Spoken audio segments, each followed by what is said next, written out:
श्याम मानव channel को आपका समर्थन देने के लिए चैनल को जरूर सब्सक्राइब करें। चैनल के नोटिफिकेशन पाने के लिए बेल आइकन भी दबाएं। आदरणीय और प्रिय मित्रों, आप सबका मैं तहे दिल से स्वागत करता हूं। आज का अपना विषय है बाबागिरी और स्त्रियों का शोषण, पार्ट 3। कल हमने सुंदरदास महाराज की लीलाएं बहुत विस्तार से देखी है। अब ये जो बाबा लोग होते हैं, ये केवल स्त्रियों का शोषण करने का तो काम नहीं करते हैं, उसके साथ में उनका जो भी काम चलता है उसमें कुछ अच्छे काम होते हैं। कम से कम हम अच्छे काम करते हैं, धर्म का काम करते हैं, लोगों के भले का काम करते हैं, ऐसा आभास वो निर्माण करते हैं। इन सब बाबागिरी का आधार बाबाओं में वो दैवी शक्ति है, भगवान उन पर प्रसन्न है, या फिर उन्हें सिद्धि प्राप्त हुई है, उनमें चमत्कार करने का सामर्थ्य है। और इन सब चीजों के पीछे ये जो धारणा लोगों की बननी चाहिए, बनती है, बनाई जाती है, उसके साथ में कुछ धार्मिक चीजें भी वो बार बार करते हैं। जैसे किसी मंदिर का निर्माण करना, मेडिटेशन, ध्यान धारणा, ऐसे अच्छी चीजों का उपयोग करना, या फिर कभी अलग अलग ढंग के यज्ञ आयोजित करना, ताकि वो एक धार्मिक व्यक्ति है, ये संदेश सब में फैले और लोग उनसे जुड़ जाए। इन बाबाओं की स्टोरी करीबन एक जैसी होती है। बचपन से ही इनमें कोई दैवी गुण पाए जाते हैं। किसी तो भी वृक्ष के नीचे इन बाबाओं को ज्ञान प्राप्त होता है, जिसे आध्यात्मिक ज्ञान कहते हैं। यह आध्यात्मिक ज्ञान के बारे में जो जानकारी है वो भी मुझे आप तक पहुंचानी चाहिए। अक्सर ऐसा माना जाता है कि किसी पेड़ के नीचे किसी कारणवश इन लोगों को साक्षात्कार प्राप्त होता है, और साक्षात्कार, जिसको एनलाइटनमेंट कहते हैं, जिसको प्राप्त होता है, उसको सारी दुनिया का ज्ञान प्राप्त होता है। उसको आध्यात्मिक क्षेत्र में जो ज्ञान है, जिसको कहा जाता है एब्सोल्यूट ट्रुथ, अंतिम ज्ञान, वो भी प्राप्त होता है। और पूरे विश्व का, यूनिवर्स का जो जनरल ज्ञान है, जिसको हम ज्ञान कहते हैं, नॉलेज कहते हैं, वो भी अपने आप प्राप्त होता है, ऐसी मान्यता है। ये लोग साथ में सेवा का काम करते हैं, क्योंकि इतने बड़े पैमाने पर भक्त उनके साथ में आते हैं तो उनका उपयोग करवा लेते हैं, उनको सेवा के काम में जोड़ देते हैं। ये सेवा अलग अलग ढंग की हो सकती है, यानी साफ सफाई करने का भी काम हो सकता है, रुग्ण सेवा का काम हो सकता है, ब्लड डोनेशन का काम हो सकता है, या हॉस्पिटल खोलेंगे, उसके जरिए ऑपरेशंस करेंगे, बार बार लोगों की मुफ्त जांच करवाएंगे। कई बाबा लोग स्कूल कॉलेजेस खोलते हैं। तो ये सभी जो अच्छे काम लोगों के सामने वे रखते हैं, यही तो उनका यूएसपी है। यानी वो धार्मिक व्यक्ति है, खुद उन पर भगवान प्रसन्न है, या फिर वो खुद भगवान है, या फिर वो खुद भगवान के अवतार है, इसलिए उनमें दैवी शक्ति है। उसके साथ में कुछ ना कुछ चमत्कार जोड़ देते हैं। एक्चुअल जो बाबा चमत्कार कर कर लोगों को नहीं दिखाते, वो चमत्कारिक चीजें अपने साथ जोड़ लेते हैं। जैसे किसी पेड़ के नीचे उनको साक्षात्कार हुआ, अमुक हुआ, तमुक हुआ, वगैरह वगैरह वगैरह वगैरह। ये इन बाबाओं का यूएसपी होता है, सभी बाबाओं में हमको देखने को मिलेगा। इनके ये दिखाने के दांत होते हैं, और इसलिए आम आदमी बहुत इंप्रेस होता है, और फिर उसके आवरण के नीचे बाकी उनके धंधे चलते हैं। अब बाबा लोग करेंगे तो क्या करेंगे? इंसान के जीवन में दो ही चीजों का वो भोग ले सकता है, एक खाने पीने का, और दूसरा सेक्स का भोग ले सकता है। अब खाने पीने की तो इनको कमी नहीं रहती है, इतने डोनेशंस आते रहते हैं धर्म के नाम पर, बाबा खुद भगवान होने के कारण, या फिर वो चमत्कारी होने के कारण, या फिर वो अवतार होने के कारण। आम धार्मिक स्थलों पर जितने डोनेशंस आते हैं उससे कई गुना ज्यादा बाबाओं को, क्योंकि जिंदा भगवान इनको माना जाता है, तो यहां बहुत डोनेशंस आते हैं, तो पैसों की तो कमी नहीं रहती इनको। फिर दूसरा भोग क्या करेंगे? तो फिर स्त्रियों का शोषण करना, यह दूसरा इसका हिस्सा हो जाता है। कई बाबा लोग ये डोनेशंस के आधार पर अच्छे अच्छे काम लोगों के सामने जो रखते हैं, स्कूल कॉलेजेस हैं, हॉस्पिटल्स हैं, इवन धर्मशालाएं खोलते हैं। जो भक्त लोग वहां आएंगे बाबा के जगह पर, उनके रहने की अच्छी ठीक ठाक व्यवस्था होगी। कई बाबा लोग शुरुआत में कोई चार्जेस उनसे नहीं लेते हैं, आपकी इच्छा के अनुसार आप डोनेशंस दीजिए, इस ढंग का ये होता है। लेकिन वहां पर उन्होंने ज्यादा से ज्यादा डोनेशंस देने चाहिए, इस ढंग का एक वातावरण तैयार किया जाता है। आपको अगर अपने आप को पुण्यवान कहलाना है, बाबा का कृपा पात्र कहना है, तो आपने ज्यादा से ज्यादा डोनेशंस देने चाहिए, और इस ढंग से उनके पास में बड़े पैमाने पर डोनेशंस भी इकट्ठा होते हैं। ये सभी बाबाओं की करीबन एक जैसी कहानी है। जो लोग महाराष्ट्र के बाहर है, उनके लिए एक बात मुझे कहनी है कि महाराष्ट्र में अखिल भारतीय साहित्य सम्मेलन नाम का एक बहुत बड़ा इवेंट होता है। यह हालांकि साहित्यिक सम्मेलन है, 3 दिन करीबन चलता है। जहां भी महाराष्ट्र में यह होगा वहां हजारों लोग जुड़ जाते हैं, यानी 50,000 से लाखों तक लोग आते हैं। अगर छोटे गांवों में यह सम्मेलन होगा तो और ज्यादा संख्या में लोग वहां आएंगे, आसपास के जिलों के लोग आएंगे। साहित्यिक अपने को देखने को मिले, जिनके बारे में हम पढ़ते हैं या फिर जिनकी किताबें हम पढ़ते हैं, उनको देखने को मिले। इसलिए महाराष्ट्र में ये बहुत बड़ा इवेंट होता है। अब मेरा इस इवेंट के साथ में अलग रिश्ते से आया, पत्रकार था इसलिए आया। एक सम्मेलन, पैरेलल सम्मेलन, क्योंकि सरकार की ओर से आयोजित किया हुआ माना गया उसको, क्योंकि पहली बार बड़े पैमाने पर सरकार ने उसको डोनेशन दिए थे। ये बात 1980-81 की है। तब मैं पूना में किर्लोस्कर प्रेस में नौकरी कर रहा था, और वहां पर एक स्वतंत्र सम्मेलन का आयोजन किया गया था, एक पैरेलल सम्मेलन का आयोजन किया गया था, जिसमें पुल देशपांडे, बहुत बड़े साहित्यिक महाराष्ट्र के, वे अगुवाई कर रहे थे। माधवजी गडकरी लोक तब सकाळ के संपादक थे। गवा बेहरे करके एक सोबत कर एक वीकली था, उसके संपादक थे। मुकुंदराव किर्लोस्कर थे। बाकी सब लोगों ने इसका आयोजन किया था, और मेरे संपादक इस आयोजन में होने के कारण मैं भी उस आयोजन में था। उसके बाद में पत्रकार इस नाते से, रिश्ते से, कुछ सम्मेलन कवर करने का काम मैंने किया, लेकिन एक लेखक कर कभी सम्मेलन में शामिल नहीं हुआ।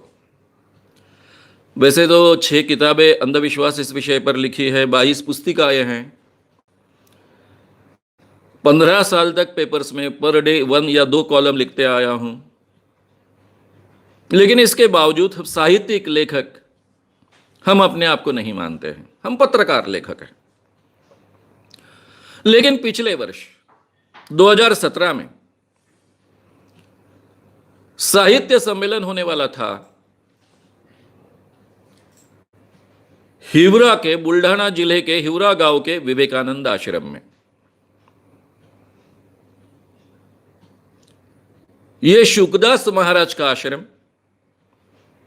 सम्मेलन डिक्लेयर हुआ और हमारी नींद उड़ गई। बात ऐसी थी कि यह सम्मेलन का आयोजन और निर्णय लेने वाली जो कमेटी होती है, जिसको महामंडल कहा जाता है,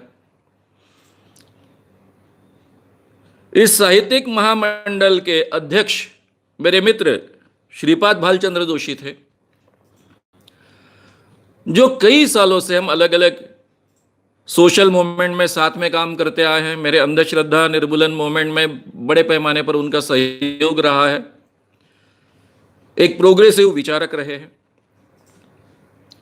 तो कुछ दिन पूर्व मैं जब अकोला एक शिविर के लिए आया था, तो आते वक्त मेरे मित्र डॉक्टर श्रीकांत तिड़के, इनसे मैंने बात की थी। वो मूर्तिजापुर में रहते हैं, प्राचार्य रह चुके हैं, मेरे मूवमेंट के मित्र हैं, मेरे महाराष्ट्र के अध्यक्ष भी थे, अखिल भारतीय अंधश्रद्धा निर्मूलन समिति के कार्याध्यक्ष थे। तो उनके साथ मैं जब भी उधर से जाता हूं तो उनसे मिलने के लिए जाता हूं। तब उन्होंने मुझसे पहली बार कहा कि श्यामराव, ऐसा हो सकता है कि अखिल भारतीय साहित्य सम्मेलन इस वक्त शुकदास आश्रम में होगा। तब मैंने कहा यह तो असंभव है, क्योंकि वहां श्रीपाद भालचंद्र जोशी जैसा व्यक्ति अध्यक्ष है जो जानते हैं शुकदास क्या प्रकरण है। लोकमत की मेरी पूरी सीरीज उनको ज्ञात है, उन्होंने भी लोकमत से वे जुड़ कर रहे हैं, संपादन किया है। तो ऐसा निर्णय तो नहीं लेंगे, बाकी लोग लेना भी चाहे तो शायद वो उनका विरोध करेंगे, इसलिए अपने को चिंता करने का कारण नहीं है। दो चॉइसेस थे, खिवरा आश्रम बुल्ढाना जिले का, ये शुकदास महाराज का आश्रम, और दूसरा बड़ौदा का। लेकिन जब निर्णय डिक्लेयर हुआ तब मैं नंदुरबार में था। नंदुरबार एक गांव है, खानदेश का जिला स्तर है, वहां पर था, मेरा प्रोग्राम था। प्रोग्राम के बाद में मुझे पता चला कि इस ढंग का निर्णय हुआ है और हमको निर्णय लेना पड़ा, इसके खिलाफ मोर्चा खोलना पड़ा। भोगीदास आश्रम में सम्मेलन कैसे हो रहा है? जिस व्यक्ति ने बड़े पैमाने पर लोगों को ठगने का काम किया, स्त्रियों का शोषण किया, ऐसे विवेकानंद का नाम लेकर खुद ब्रह्मचारी है ऐसा आभास निर्माण कर कर एक ढोंग रचने वाले शुकदास महाराज ने निर्माण किया हुआ जो आश्रम है, अभी तो वो जिंदा नहीं है, उनके आश्रम में सम्मेलन कैसे हो सकता है?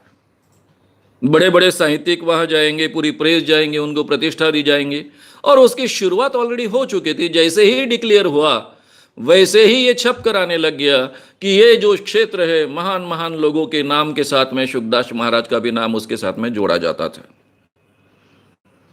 और हमको बड़े पैमाने पर इसके खिलाफ मोर्चा खोलना पड़ा। बहुत इसकी चर्चा हुई। सुबह सुबह 4 बजे मैंने पोस्ट डाली थी, भोगीदास आश्रम में सम्मेलन कैसा, हम विरोध करेंगे, अगर वहां सम्मेलन होगा कि आसपास हम प्रोग्राम्स आयोजित करेंगे, शुकदास का जो भी स्वरूप है लोगों के सामने उजागर करेंगे, सच्चाई सामने रखेंगे। यानी एक तरफ साहित्य सम्मेलन चलते रहेगा और दूसरी तरफ हमारा आंदोलन चलते रहेगा, हम लोगों को ये समझाते रहेंगे, वातावरण कुछ अलग होगा। इस ढंग से हमने ये सब बातें कही। पूरे महाराष्ट्र में आग लग गई, क्योंकि सम्मेलन बहुत ही प्रतिष्ठित चीज है। उसमें सभी मीडिया कूद पड़ा, इलेक्ट्रॉनिक्स मीडिया कूद पड़ा, उसमें डिबेट्स चलते रहे, आरोप प्रत्यारोप चलते रहे। बुल्ढाना के काफी लोगों को ऐसा लगता था कि बहुत सालों बाद पहली बार साहित्य सम्मेलन हमारे गांव में हो रहा है या फिर हमारे एरिया में हो रहा है। और ये अंधश्रद्धा निर्मूलन समिति यानी अखिल भारतीय अंधश्रद्धा निर्मूलन समिति, श्याम मानव, उमेश जी चौबे इसका खिलाफत कर रहे हैं या फिर इसका विरोध कर रहे हैं। इस कारण ये बहुत अच्छा जो अवसर है उसको हम गंवा देंगे, इसलिए वो भी लोग नाराज हो रहे थे। फिर महामंडल एक बहुत बड़ा एक पॉलिटिकल अड्डा होता ही है, साहित्यिक क्षेत्र में भी पॉलिटिक्स तो होता ही है। तो भाई एक ग्रुप के विरोध के कारण मानव जी ने इस ढंग से विरोध करना शुरू किया, वो दूसरे ग्रुप को फेवर कर रहे हैं, इस ढंग की भी चर्चा होने लगी।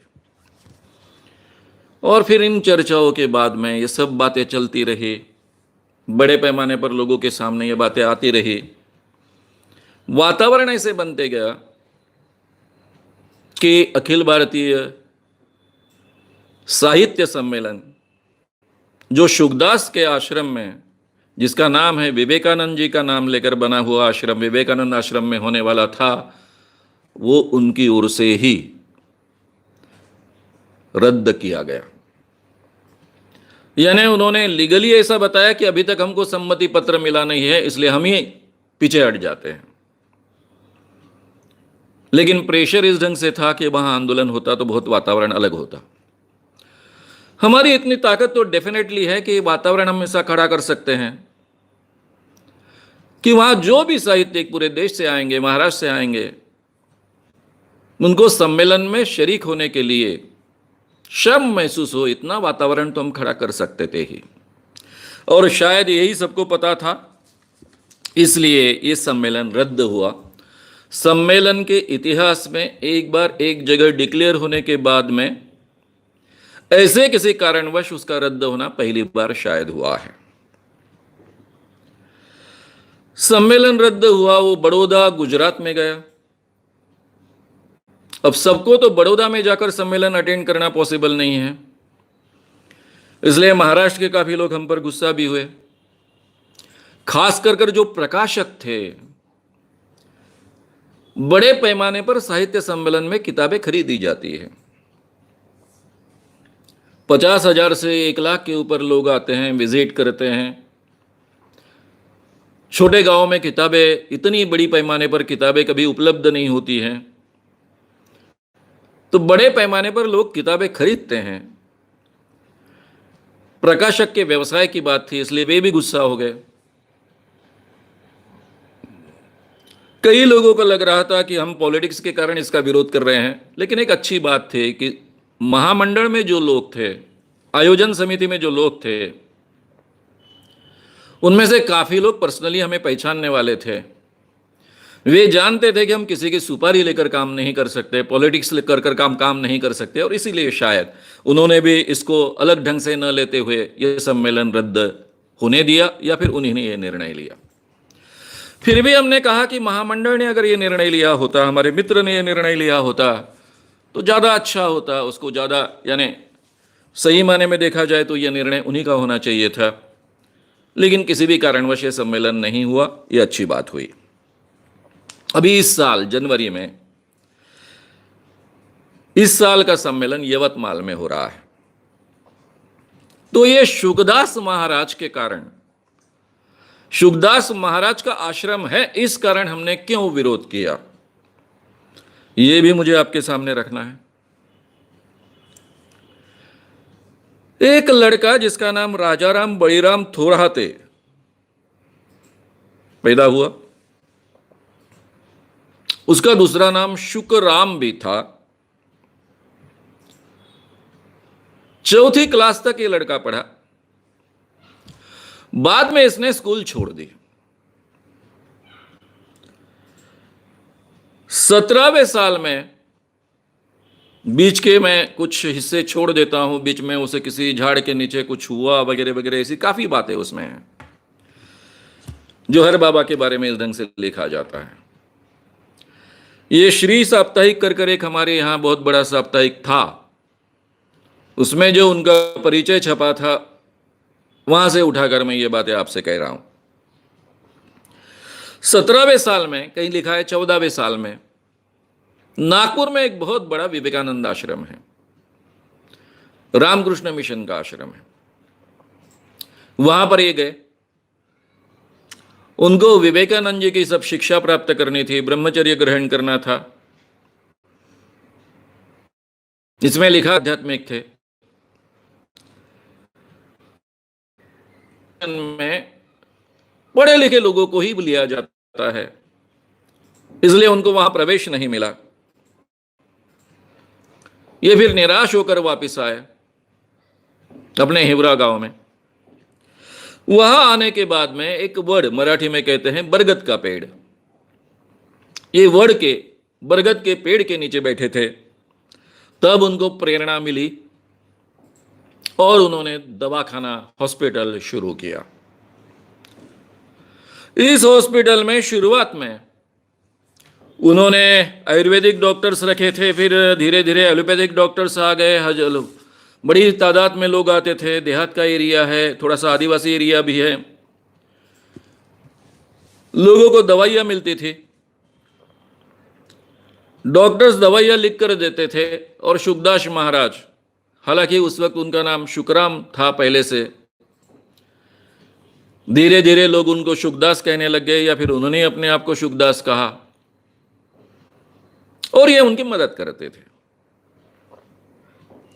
आगे ये भी लिखा है, और उनके कुछ जो भक्त लोग हैं उन्होंने भी कहा है अपनी मुलाकात में, जो मुलाकात मैंने ली थी, कि महाराज को एक नीम के पेड़ के नीचे लोनार परिसर में सिद्धि प्राप्त हुई थी। मैंने पूछा भी था कि आपको किसने कहा?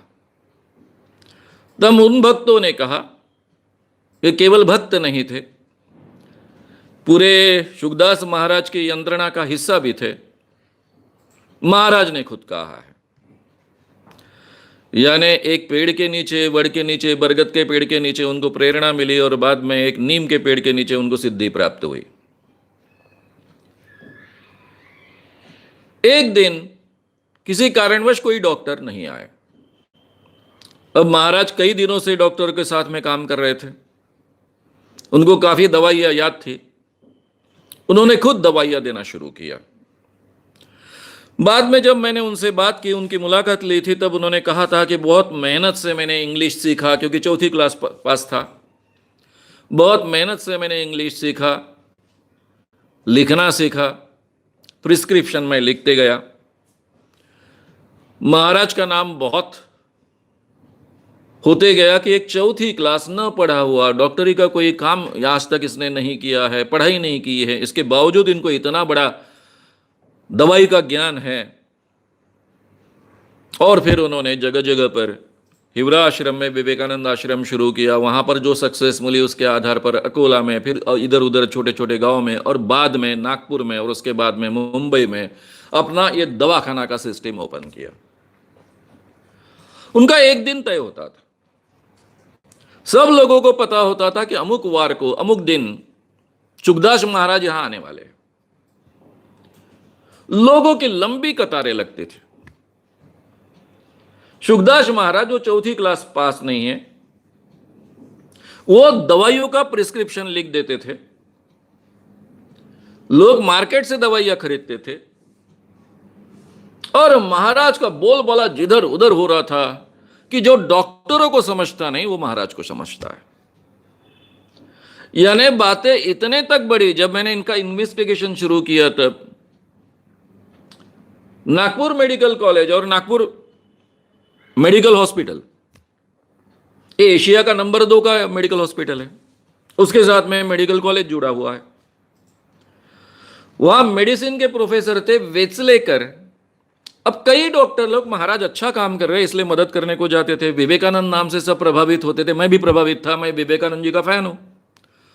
तो मुझे भी शुरुआत में ऐसा लगा, क्योंकि मैं कई ऐसे लोगों को देख चुका था। मुझे मालूम था कि गाडगे महाराज ने बहुत सुंदर काम किया है, टुकड़ोजी महाराज ने बहुत अच्छा काम किया है, विनोबा जी ने बहुत अच्छा काम किया है, उनको भी कुछ लोग संत कहते थे। तो कुछ आध्यात्मिक लोग होते हैं जो आध्यात्मिक उसी ढंग से काम करते हैं, लेकिन बहुत अच्छा काम करते हैं, अच्छे समाज सेवक भी होते हैं। तो शुरुआत में तो मैं शुकदास महाराज के बारे में ऐसा ही सोचता था, अच्छा काम कर रहे हैं। तो यहां तक बात यह फैल गई है कि वेचलेकर जो है मेडिसिन के प्रोफेसर है, बहुत नॉन प्रोफेसर है पूरे इंडिया में, विजिटिंग प्रोफेसर कर कर कई मेडिकल कॉलेजेस में जाते हैं। वे भी शुकदास महाराज की सलाह लेकर प्रिस्क्राइब करते हैं, यानी उनसे भी उनको ज्यादा ज्ञान दवाइयों का है। और यह ज्ञान क्यों है? क्योंकि उनको सिद्धि प्राप्त हुई है, अपने आप उनको सब पता चल गया है। ये बातें बड़े पैमाने पर फैली सब जगह। उनका हस्ताक्षर सुंदर था, वो हस्ताक्षर प्रिस्क्रिप्शन पर देखकर लोग खुश हो जाते थे। लेकिन कुछ लीगल कॉम्प्लिकेशंस थे। जब कुछ लोगों ने इसके बारे में अलग अलग ढंग से ये बात उठानी शुरू कर दी, कंप्लेंट करनी शुरू कर दी, तो महाराज ने अपने आप को सेव करवा लिया। वो डॉक्टरों को पहले ही साइन करवाते थे, कोरे प्रिस्क्रिप्शन रखे जाते हैं उनके सामने, और फिर शुकदास महाराज उस कोरे प्रिस्क्रिप्शन पे, जिसमें किसी डॉक्टर की सही है, डिग्री प्राप्त डॉक्टर की सही है, उस पर अपना प्रिस्क्रिप्शन लिखते थे। यानी कानूनन कोई ऑब्जेक्शन नहीं ले सके। और बड़े बड़े मंत्री उनके चरणों पर माथा टेकते थे, अपने आप को वो शुकदास महाराज अपने आप को विवेकानंद कर कर प्रोजेक्ट करते थे। विवेकानंद जी का ऐसा फोटो लगाते थे कि लोगों को लगे शुकदास महाराज का फोटो है। इतना ही नहीं तो उनके आश्रम की ओर से आगे चलकर उनका ट्रस्ट बना, उसकी ओर से जो मटेरियल दिया जाता था पब्लिसिटी के लिए, उसमें विवेकानंद का अवतार कर कर लिखा जाता था। अब ये महाराज के सम्मति बिन तो हो नहीं सकता है। तो इस ढंग से शुकदास महाराज का नाम जिधर उधर फैलने लग गया।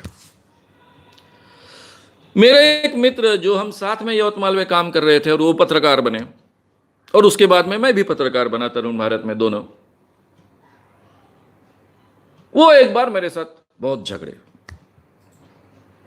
मैंने काम शुरू किया था, जस्ट काम शुरू किया था अंधविश्वास के खिलाफ, और वो के क्या सिद्धि नहीं प्राप्त होती, ये नहीं प्राप्त होता, वो नहीं प्राप्त होता। अरे शुकदास महाराज जी लोग मिला हूं मैं, उनकी मुलाकात लिया हूं। उस महाराज के कारण दवाइयों का ज्ञान होता है, और डॉक्टर भी झक मारे इतना सुंदर दवाइयां लोगों को देते हैं, हजारों लोगों को उसका फायदा मिलता है। मैंने तो तब कहा था कि ये तो संभव नहीं है, किसी को कोई ज्ञान अपने आप प्राप्त होना संभव नहीं है। रहा सवाल दवाइयों का, तो मैं डॉक्टरों के साथ में काम करता हूं, तो कई डॉक्टरों ने मुझसे कहा है कि किसी को भी आम बीमारियां ठीक करने के लिए, और खास कर लोग कौन से जाते हैं उनके पास में जिनकी बीमारियां दवाइयां यानी बाकी डॉक्टर के पास जाकर आए हैं, ठीक नहीं हुई हैं, ऐसे लोग जाते हैं। इमरजेंसी वाले लोग तो कोई जाते नहीं है। भाई बहुत बुखार है और मरने की नौबत आ गई है, और फिर शुकदास महाराज आने वाले हैं, एक हफ्ते बाद तब तक रुकेंगे और फिर जाएंगे, ये तो संभव नहीं है। तो इमरजेंसी के लिए तो दवाइयाँ लेने के लिए तो जाती है हॉस्पिटल में या फिर किसी और डॉक्टर के पास में। जिस ढंग के लोग शुकदास महाराज के पास आते हैं, उस ढंग की दवाइयों का ज्ञान प्राप्त करना किसी के लिए भी बहुत आसान है। किसी अगर डॉक्टर की मदद ले तो 10 दिन में उसको ट्रेन किया जा सकता है। ऐसे कई मेरे मेडिसिन के प्रोफेसर डॉक्टर्स लोग कह रहे थे। इसलिए मैंने उस आधार पर कह दिया कि ठीक है, वो बात तो मैं उजागर करूंगा, दवाइयों की जो बात है वो। लेकिन एक दिन मेरा बड़ा भाई मित्र डॉक्टर उल्लास जाजू, मैं उनको बड़ा भाई मानता हूं, उनके घर में काफी में पला हूं, उनका तीसरा पुत्र है नारायण दास जाजू का, ऐसा वो कहते थे, मैं भी मानता हूं। तो वो एक दिन मुझे कहने लगे, अरे क्या तूने अंधविश्वास के खिलाफ काम शुरू किया, इस बाबा को उस बाबा को एक्सपोज करता है, ये क्या चल रहा है ये शुकदास का, ये कौन है शुकदास? मतलब क्या हुआ? वो मेडिकल सेवाग्राम में मेडिसिन के प्रोफेसर थे। वो कह रहे थे कि इतनी रिएक्शन की केसेस आती है गलत दवाइयां देने के कारण, स्टेरॉइड्स देने के कारण, ओवरडोजेस देने के कारण, या फिर कौन सी दवाई देता है पता नहीं चलता है। ये रिएक्शन जब आम डॉक्टर्स लोग हैंडल नहीं कर पाते तो कई केसेस मेरे हॉस्पिटल में आती है। मेडिकल सेवाग्राम का बहुत बड़ा हॉस्पिटल था, उसके कॉलेज में वो सिखाते थे। ये कौन शुकदास है, ऐसी गलत दवाइयां क्यों देता है, इसके पीछे क्या कारण है, जरा तुझे ढूंढना चाहिए। और मैं सोच रहा था कि ये बहुत अच्छी बात है, विवेकानंद जी का नाम लेकर कोई अच्छा काम कर रहा है। मेरे ध्यान में आया कि अच्छा काम नहीं है, इसके साथ में बहुत कुछ गलत हो रहा है, यहां हमने ध्यान देना चाहिए। उन्हीं दिनों में खानदेश में मेरे प्रोग्राम्स हो रहे थे। खानदेश ये जो एरिया है, जलगांव, धुले, नंदुरबार अभी बना है जिला, इस एरिया को खानदेश कहा जाता है। वहां जब मेरा प्रोग्राम था तो एक दिन रात को एक जोड़ा मुझसे मिलने आया। अपने पति के साथ में आई ये जवान औरत मुझसे कह रहे थे कि आप अलग अलग बाबाओं को एक्सपोज करते हो, ये शुकदास को क्यों नहीं एक्सपोज करते हो? मैंने कहा क्या हुआ? जब सब लोग चले गए तब तक वे रुके, आग्रह किया उन्होंने कि हम दोनों ही आपसे बात करना चाहते हैं। जब बाकी सभी लोग चले गए तो ये जोड़ा मुझसे कह रहा है, पति के सामने वो औरत कह रही है, ये एक शुकदास महाराज बहुत ही गंदा आदमी है,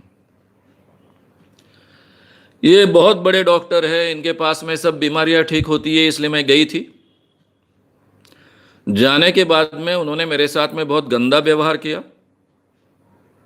मैं बहुत अस्वस्थ हो गई थी। उन्होंने जो वर्णन किया है वो वर्णन तो मैं आपके सामने अभी करूंगा नहीं, इस आदमी को आप एक्सपोज कीजिए। और तब मेरा पहली बार माथा ठनका कि भाई केवल ये दवाइयों के गलत इस्तेमाल तक की ये बात सीमित नहीं है, इसके आगे की भी बात है। और फिर मैंने जानकारी निकालनी शुरू की। उन्हीं दिनों में एक बात और हो गई। दैनिक लोकमत के बुल्ढाना जिले के जो प्रतिनिधि थे श्री कृष्ण बुगदाणे कर उनको किसी कारणवश ये शुकदास महाराज के आश्रम के लोगों ने पीटा, उनके साथ में मारपीट की। अब ये तो सीरियस बात हो गई, एक पत्रकार के साथ मारपीट हुई। इन पत्रकारों ने, इवन बुगदाणे ने भी शुरुआत में शुकदास महाराज के बारे में बहुत अच्छा लिखा था, लेकिन बाद में एक लोकमत के वार्तांकन में जो न्यूज उन्होंने दी थी उसमें कुछ आक्षेप भी रखे थे कि भाई ये दवाइयाँ कैसे देते हैं, प्रिस्क्रिप्शन कोरे होते हैं, डॉक्टर की उस पर सही होती है, इस आदमी ने दवाई के क्षेत्र में कोई ज्ञान प्राप्त नहीं किया है, ये सब क्या चल रहा है, इसके बारे में कुछ आक्षेप खड़े किए थे। और फिर उनको पीटा गया था। हालांकि आगे चलकर मुझे पीटने का कारण दूसरा ही पता चला।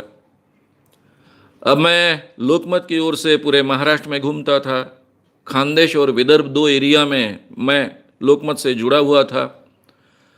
लोकमत का यूथ कॉलम युवा मंच कर चला रहा था। बार बार उसके प्रोग्राम्स होते थे, युवकों को हम सम्मिलित करते थे। तो मेरा सभी एरिया में घूमना होने के कारण सभी जितने भी लोकमत के प्रतिनिधि रहते थे उन सब से मेरी पहचान हो जाती थी, कंपलसरी हो जाती थी। तो मुझे कहा गया संपादक मंडल की ओर से कि इसके पीछे की सच्चाई है क्या है, जरा आप जाकर ढूंढिए, क्योंकि बुगदाणे जी का पत्र आया है, उनको अलग कुछ कारणों से पीटा गया है। आश्रम के लोग कह रहे हैं कि ये झूठ बोल रहा है, हमने ऐसा नहीं किया है। बाकी भी थोड़ी कंट्रोवर्सी बाकी पेपर्स में बढ़ गई है। तो तुम जाओ और सच्चाई क्या है इसके पीछे की जरा ढूंढ के आओ। मैं डायरेक्टली बुल्ढाना जिले के हिवरा में गया। हमेशा की तरह पहले पुलिस स्टेशन गया। पुलिस स्टेशन के वहाँ के जो भी प्रमुख थे वो मुझसे कहने लगे कि मानव साहब आप मत जाइए, वो लोग कैसा बर्ताव करेंगे इसकी कोई गारंटी नहीं है, इसलिए पुलिस को साथ लेकर जाइए। मैंने बोला मैं केवल आपको इत्तला देने के लिए आया हूँ, मैं तो अकेले ही जाकर मिलूंगा। और फिर मैं गया। वहां पर तो शुकदास महाराज नहीं थे उस दिन, जिस दिन मैं गया। वहां के स्कूल के हेडमास्टर थे सांगड़ोदकर नाम के, और सचिव थे, सेक्रेटरी थे खाकरे नाम के। मैंने आश्रम का एरिया देखा, लोगों से बातचीत की, इन दोनों से बातचीत की। मेरा जो तरीका होता है सच निकालने का, उस ढंग से इनसे बातचीत करते करते धीरे धीरे सब बुगदाणे जी के बारे में क्या हुआ, हमारे लोकमत के प्रतिनिधि के बारे में क्या हुआ, ये सब जानकारी निकाल ली। उसमें से कुछ तथ्य उजागर हुए। साथ में छोटे मोटे लोगों से मैंने बात की और उसमें से पता चला कि श्री कृष्ण बुगदाणे ने, उनके पास में किसी स्त्रियों की कंप्लेंट आई थी, उसके आधार पर कुछ सवाल पूछे, इसलिए उनको पीटा गया और उनकी पूरी की पूरी फाइल जलाई गई। उसके भी काफी प्रूफ्स वहां पर मिले। अब सांगड़ोदकर वगैरह व्यक्ति के बारे में, हेडमास्टर है, दूसरे स्कूलों में थे, वो छोड़कर विवेकानंद के नाम पर चलने वाला ये काम बहुत अच्छा है ऐसा जानकर वहां आए थे। इन्होंने मुझसे, ये सचिव जो खाकरे थे, उनके सामने एक सवाल पूछा। मानव साहब आपने ये काम शुरू किया है, कई दिनों से मैं आपका पढ़ता रहता हूं, पहले भी आपके आर्टिकल्स मनोहर से लेकर पढ़ते आया हूं। आप कहते हो कि दुनिया में कोई चमत्कार नहीं कर सकता है, लेकिन कुछ सिद्ध पुरुष चमत्कार कर सकते हैं। मतलब कैसे कर सकते हैं ऐसा आपको लगता है? नहीं, बोले एक देखिए ना, अभी महाराज ने तो हमको मना ही की थी कि ये बात किसी को कहनी नहीं है, महाराज ने, शुकदास महाराज ने, लेकिन एक दिन मेरे साथ में महाराज ने चमत्कार किया। क्या किया? यही ग्राउंड में हम खड़े थे, घूम रहे थे, घूमते घूमते महाराज ने कहा कि एक पत्थर उठाओ। मैंने 2-3 में से एक छोटा सा पत्थर लेने को मुझे कहा। और मुझे मेरे हाथ में पत्थर रखा और कहा यह पत्थर है। मैंने कहा जी पत्थर है। और फिर उन्होंने ऐसा कुछ किया कि उस पत्थर का खड़ी शक्कर बन गई, यानी मोटी शक्कर होती है वो बन गई। मैंने कहा ऐसा नहीं हुआ। महाराज ने आपको पत्थर उठाने को कहा, आपके हथेली पर रखने को कहा, उसके बाद में महाराज ने उसके ऊपर हाथ रखा, उसको क्लोज किया। क्लोज करने के बाद में वो जो आपका पत्थर था जमीन से आपने उठाया गया, उसकी खड़ी शक्कर बनी। वो बोले कैसा हुआ, आपको कैसे पता चला कि उन्होंने अपना हाथ इसके ऊपर रखा था?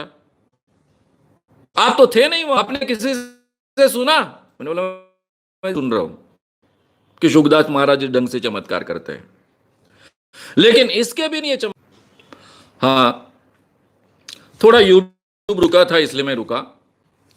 मैंने कहा कि इसके बिन ये चमत्कार हो नहीं सकता है।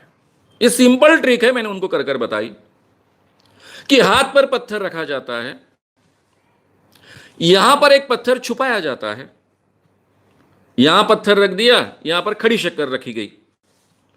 ये तो आपको पहले दिखेगी नहीं, पहले से हाथ में है, फिर ऐसा रख दिया और उसको रिप्लेस कर दिया। ये इजीली किया जा सकता है क्योंकि आपके हाथ पर उनका हाथ करीबन 1 मिनट तो रहा होगा और उन्होंने पत्थर उठा लिया, खड़ी शक्कर छोड़ दी और आपको लगा कि पत्थर की खड़ी शक्कर बन गई।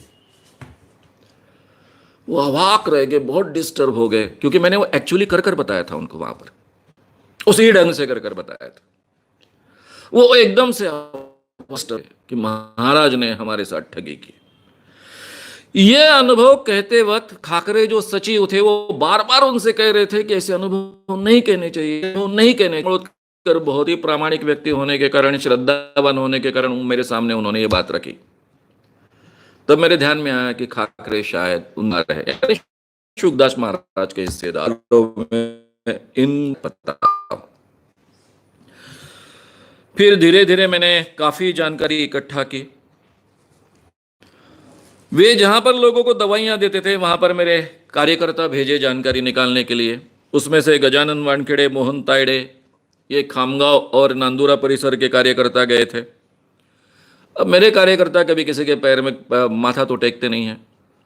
जैसे ही गए महाराज ने अपने पैर सामने किए, हमेशा की आदत की तरह। ये पैर पड़ने को तैयार नहीं। आजू बाजू के भक्तों ने उनको मजबूर किया पैर पड़ने के लिए। अब अपनी पोल ना खुले इसलिए वो पैर भी गिरे। भगवंतराव इंगड़े लोकमत के प्रतिनिधि थे, बहुत ताकतवान पत्रकार थे अकोला के, उनसे भी काफी जानकारी प्राप्त हुई। सुहास कुलकर्णी नाम के बुल्ढाना के पत्रकार थे, वो पहले महाराज के बहुत परम शिष्य थे। इतने परम शिष्य थे कि उन्होंने अपनी किताब लिखी थी जिजाऊ पर। जिजाऊ यानी शिवाजी महाराज की माता जी, उनका नाम जिजाई है। तो जिजाऊ नाम का किताब उन्होंने लिखा था। उसकी प्रस्तावना, प्रीफेस इनसे लिखवाई थी, शुकदास महाराज के जरिए लिखवाई थी। और शुकदास महाराज को बहुत मानते थे। ये मोहन कुलकर्णी कर पत्रकार बुल्ढाना के, उनके साथ में बातचीत हो गई और काफी बातें मेरे सामने गई। उसके बाद मैं सीधा शुकदास महाराज को डायरेक्टली मिलने चला गया। उनसे मुलाकात के लिए समय मांगा। विवेकानंद, उन्होंने आधे घंटे का समय दिया, 1.5 घंटे तक चलते रहे। मैं हमेशा अपनी आदत के अनुसार हर मुलाकात को, हर इंटरव्यू को टेप करता हूं, हर भाषण को टेप करता हूं। उन्हें ऐसा बोला, वैसा बोला, ऐसे ने कहा तो मेरे सामने, उनके सामने मैं प्रूफ रख सकूं। तो ये पूरी की पूरी है, मुलाकात है, उसको टेप किया गया। अब मेरा एक तरीका है सवाल पूछने का, मैं बहुत इधर उधर की बातें पूछते रहता हूं और जो काम की बातें हैं वो बीच बीच में डालते रहता हूं। तो केवल काम की बातें आपके सामने अभी कहूंगा। मैंने ऐसा सुना है, आपके बारे में पढ़ा है, आपके प्रकाशन में भी पढ़ा है, श्री साप्ताहिक ने आपके बारे में जो आर्टिकल लिखा उसमें भी पढ़ा है कि आपको सिद्धि प्राप्त हुई पेड़ के नीचे। क्या यह सही बात है? उन्होंने कहा बिल्कुल नहीं, ऐसी सिद्धि वगैरह मुझे कोई प्राप्त नहीं हुई, ऐसा मुझे कहा। लेकिन विवेकानंद आश्रम की ओर से जो भी प्रकाशित साहित्य होता था या पब्लिसिटी मटेरियल जाता था उसमें इसका उल्लेख रहता था। तभी तो श्री में आया, तभी तो कुछ लोगों ने अपने मुंह से, उनके नाम अभी मैं उजागर नहीं करूंगा लेकिन मेरे किताबों में मैं ऑलरेडी वो नाम लिख चुका हूं मैं, उन्होंने मुझसे कहा कि महाराज ने हमको खुद कहा है कि नीम के पेड़ के नीचे उनको सिद्धि प्राप्त हुई। वो मेरे साक्षात्कार में कहते हैं, इंटरव्यू में कहते हैं कि नहीं, ऐसी कोई मुझे सिद्धि प्राप्त नहीं है। फिर उन्होंने वो पूरा का पूरा किस्सा सुनाया जो मैंने आपको ऑलरेडी बताया कि डॉक्टर को पहले रखा था, डॉक्टर लोग मदद कर रहे थे, वो भी बिना मूल्य काम कर रहे थे, पैसे नहीं लेते थे। एक दिन कोई डॉक्टर नहीं आया, फिर मैंने शुरू कर दिया। मैंने बहुत मेहनत से इंग्लिश लिखना सीखा, अब दवाइयों के काफ़ी नाम मुझे मालूम हो गए थे और फिर मैं इस आधार पर दवाइयाँ लिखने लगा। मैंने कहा कि आपके बारे में ऐसा कहा जाता है कि आपको साक्षात्कार प्राप्त हुआ, एनलाइटनमेंट प्राप्त हुआ है। उन्होंने जवाब में कहा कि नहीं, ऐसी बात नहीं हुई है, भक्त कुछ भी फैलाते रहते हैं। अब भक्त तो ऐसी बात फैलाएंगे नहीं, और समझो फैलाएंगे तो रिटर्न में आएगी नहीं। अगर रिटर्न में आई और महाराज नकारते नहीं है तो इसका मतलब यही हो गया कि वो फैलाने को, लोगों को जो फैलाते हैं उसको मदद कर रहे हैं। फिर मैंने उनसे पूछा कि आपके बारे में ये कहा जाता है कि जो दवाइयां मार्केट में आज तक उपलब्ध नहीं है वो दवाइयां आपको अपने आप पता चल जाती है क्योंकि आप साक्षात्कार प्राप्त पुरुष है। उन्होंने कहा कि ऐसे वो साक्षात्कार के कारण या सिद्धि के कारण पता नहीं चलती है। आम लोगों को ये पता नहीं होता है कि जो औषध कंपनियां होती है, दवाइयां कंपनियां होती हैं, उनके ABCD ऐसे ग्रेड किए हुए होते हैं। उन्होंने मुझे एक डॉक्टर कर कर A ग्रेड में रखा है, यानी डॉक्टर के ग्रेड। वो क्या करते हैं कि जब भी उनका संशोधन पूरा होता है दवाइयों का, और मार्केट में अभी तक डाली नहीं है लेकिन इंसानों पर उसके प्रयोग करने हैं, तब वो दवाइयां मुझे देते हैं। वो दवाइयां मैं अपने, जो मेरे पास बीमारी ठीक करवाने आते हैं उनको देता हूं। उनके जो दवाइयां कंपनी के एजेंट्स होते हैं, कौन से बीमारी के लिए कौन सी दवाई देनी चाहिए इसका ज्ञान मेरा बढ़ाते हैं, और फिर मैं वो दवाइयां देता हूं और बाकायदा उसके रिपोर्ट्स रखता हूं। ये रिपोर्ट्स बाद में कंपनियों को हम सबमिट करते हैं और उसके आधार पर कंपनी निर्णय लेती है कि ये दवाइयां बाद में मार्केट में डाली जाए न डाली जाए, वगैरह वगैरह वगैरह। मैं ये सब सुनकर उनके मुंह से दंग रह गया। यानी कोई भी डॉक्टर इस ढंग से परीक्षण करने के लिए तैयार नहीं होता है, क्योंकि ये दवाइयां अभी तक इंसानों पर टेस्टेड नहीं है, पहली बार टेस्ट करनी है। ये इंसानों पर टेस्ट करने के लिए उसमें कुछ भी डेंजर हो सकता है। प्राणियों पर उसके टेस्ट हो चुके हैं लेकिन इंसानों पर नहीं हुए हैं, उसके कुछ भी रिएक्शन आ सकते हैं। इसलिए कोई आम डॉक्टर जो प्रैक्टिस करता है उसके लिए तैयार नहीं होता है। तो इन कंपनियों ने शुकदास महाराज को पकड़ लिया। शुकदास महाराज पर लोगों की बहुत श्रद्धा है, बड़े पैमाने पर शुकदास महाराज के पास लोग आते हैं और ये उनको वो दवाइयां देते हैं। तब मेरे ध्यान में आया कि ये जो डॉक्टर उल्लास जाजू मुझसे कंप्लेंट कर रहे थे कि ये कौन सी दवाइयां देता है, कैसी ऐसी रिएक्शंस आती है, ये क्या चल रहा है। फिर धीरे धीरे जब जानकारी निकाली, अब इसके दो फायदे थे। ये दवाइयां टेस्टेड नहीं थी लेकिन मार्केट में किसी को पता नहीं थी, किसी डॉक्टर को पता नहीं थी, किसी दुकान में उपलब्ध नहीं है। जब भी शुकदास महाराज लिख कर देंगे तो वो केवल उन्होंने कहा उसी दुकानों में, शॉप्स में ये दवाइयां रखी जाती थी और लोगों को अचरज लगता था कि पूरा गांव घूम लिया, कोला शहर घूम लिया, नागपुर शहर घूम लिया, लेकिन कहीं पर दवाई नहीं मिली। अमुक जगह पर ही दवाई मिली। महाराज की दवाई कुछ स्पेशल होती है, किसी डॉक्टर को भी पता नहीं होती है, वैसी दवाई महाराज को पता चलती है। यानी उनका ऑरा बढ़ा महाराज होने का, और साथ में एक लिमिटेड शॉप्स में वो प्राप्त होने के कारण शॉप से बहुत डोनेशंस भी उनको आने लग गए। इसको मैं कमीशन ये शब्द उपयोग नहीं करूंगा। इस ढंग से उनका ये व्यवहार चलता रहा। यानी भक्तों की परमिशन न लेते हुए भक्तों के श्रद्धा का उपयोग कर कर, उनकी आस्था का उपयोग कर कर महाराज ने उनको कंपनियों का, दवाई कंपनियों का गिनी पिग बना दिया था। उन पर टेस्ट चल रहे थे, बेचारों को पता भी नहीं था। एक तो ये अलग ढंग की दवाई है जो मार्केट में उपलब्ध नहीं है, डॉक्टरों के पास नहीं है। दूसरा, महाराज के बारे में श्रद्धा, उसमें साइकोलॉजिकल बहुत कुछ होता है, उसके बारे में विस्तार से मैंने पहले भी आपसे बात कही है। और इनके पास आने वाले जो रोगी थे वो ज्यादातर असाध्य रोग वाले रोगी थे, जिनकी बीमारियां ठीक नहीं होती, इसे बड़े पैमाने पर के रोगी थे। और उस क्षेत्र में ऐसी बीमारियां जनरली साइकोसोमैटिक बीमारियां होती है, मनोकायिक बीमारियां जिसको कहते हैं। और इन बीमारियों में साइकोलॉजी बड़े अच्छे ढंग से रोल प्ले करती है। इसलिए महाराज के प्रति जो लोगों की श्रद्धा है, आस्था है, उस कारण उनको स्ट्रांग सजेशन मिलता था, अच्छे परिणाम काफी लोगों को मिलते, ऐसा आभास निर्माण होता था और महाराज का नाम दिन ब दिन बढ़ रहा था। महाराज हाई डोजेस भी देते थे ताकि तुरंत रिजल्ट्स दिखे। ये हाई डोजेस के बारे में भी काफी कंप्लेंट्स आने लग गई थी। स्टेरॉइड्स देते थे, उसके बारे में भी काफी कंप्लेंट्स आने लग गई थी।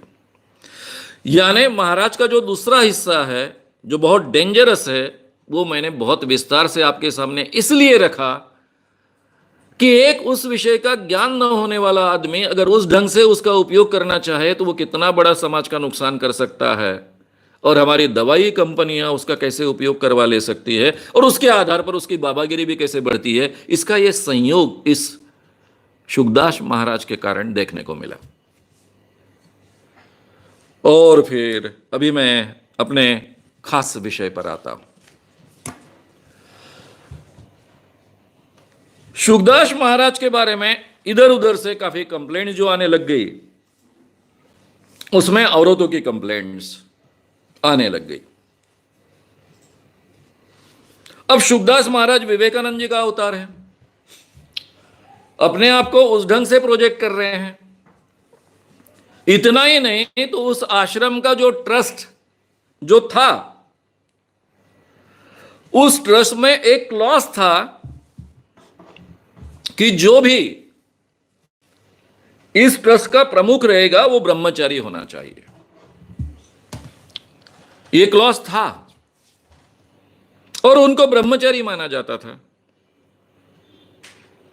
और स्त्रियों के बारे में अलग अलग कंप्लेंट्स आने लग गई। उसके आधार पर इन स्त्रियों की कंप्लेंट क्या थी वो तो बाद में मैं आपको बताऊंगा, लेकिन मैं जो उनकी मुलाकात ले रहा था, इंटरव्यू ले रहा था, उसमें कुछ सवाल पूछे। उनको पूछा कि आपके बारे में, मैंने काफी लोगों से बोला हूं, इंटरव्यू लिए हूं, उनसे बातचीत की हूं, उन लोगों का कहना ऐसा है कि आप स्त्रियों के बारे में अलग ढंग से व्यवहार करते हो, आपके कई स्त्रियों के साथ में संबंध होने चाहिए।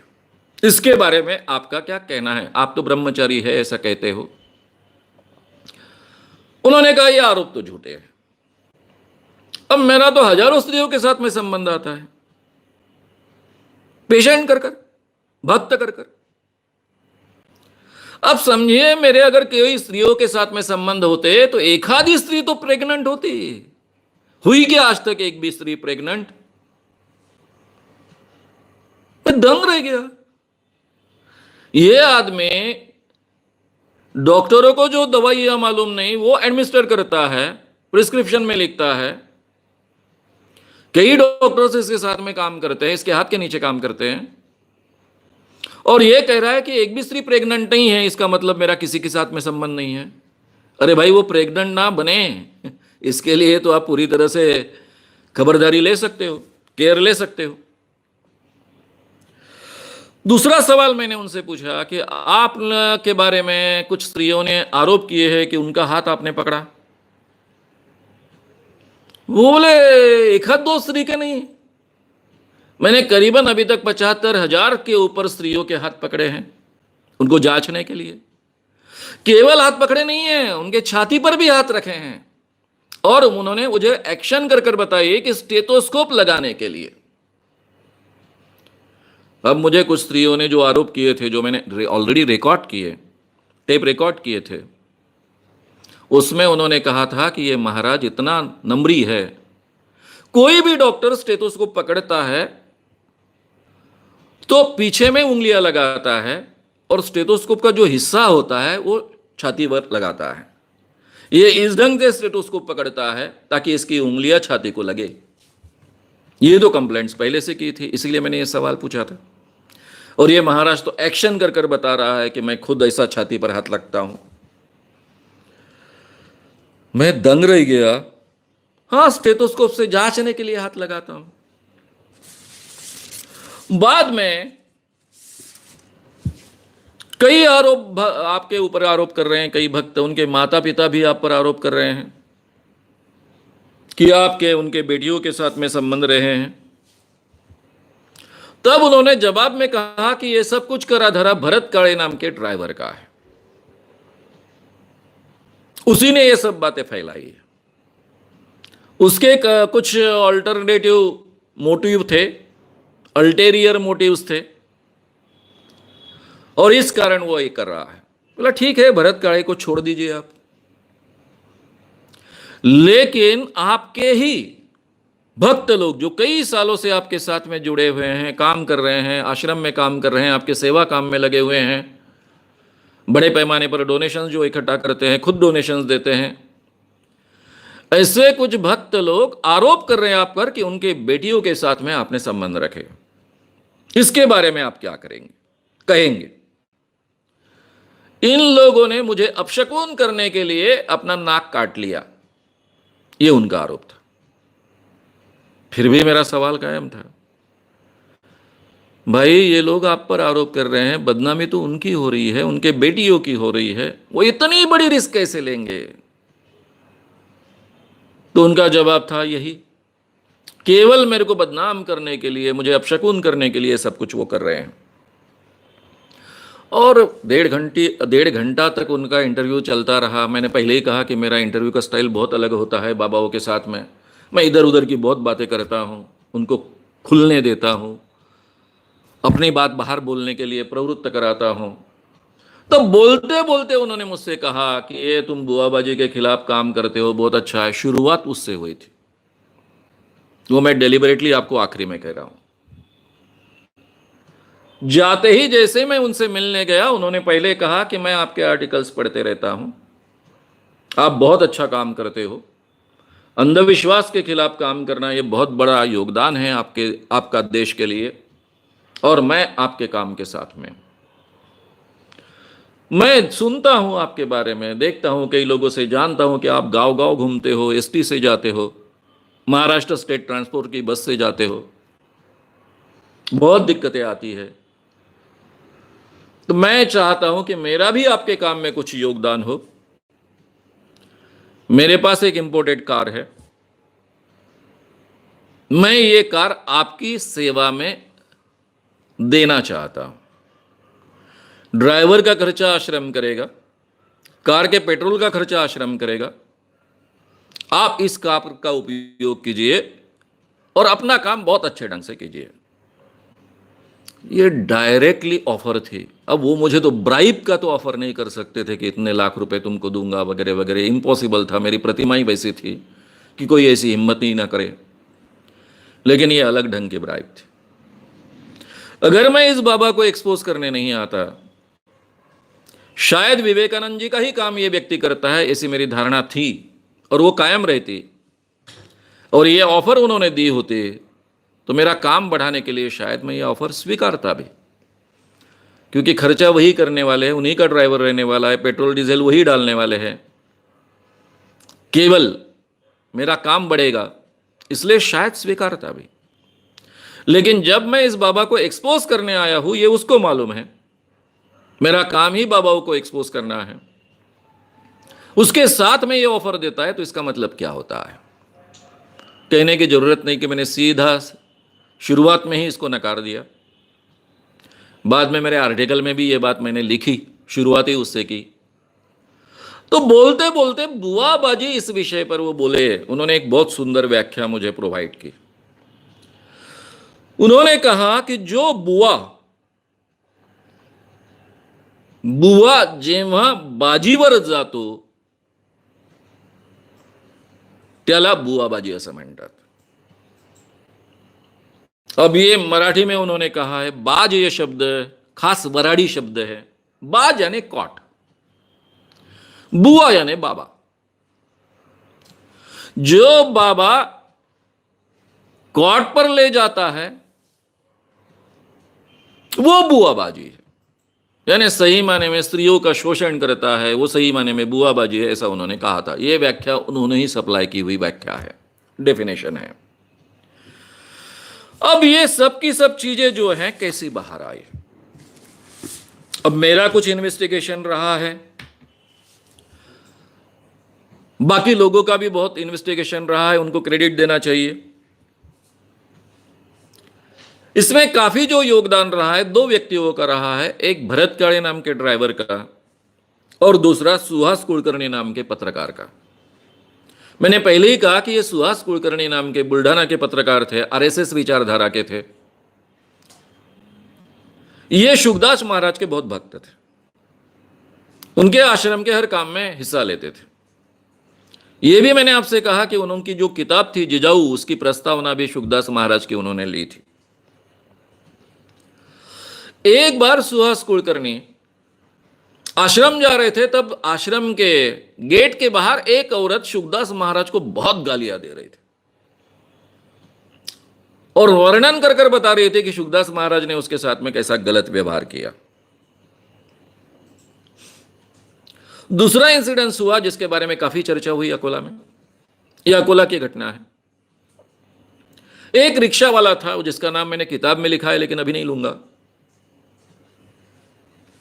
यह जो रिक्शा वाला है वो अपने रिक्शा के साथियों को गैंग की गैंग लेकर शुकदास महाराज को मारने के लिए आया था।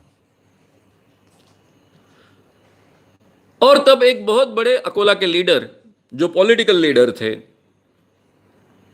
वो वहां आए। जब उनको पता चला, शायद आश्रम ने उनको इत्तला दी होगी, उन्होंने उसको समझाया कि भाई इसमें तेरी ही बदनामी होगी, तेरी बीबी की बदनामी होगी। आज तो तेरा समाधान हो जाएगा कि आश्रम में गए, महाराज को मारा या फिर ये किया वो किया। और उसको समझा बुझा के उन्होंने भेज दिया। ये जो रिक्शे वाला था थोड़ा सा लीडर टाइप था अपने रिक्शा कम्युनिटी में।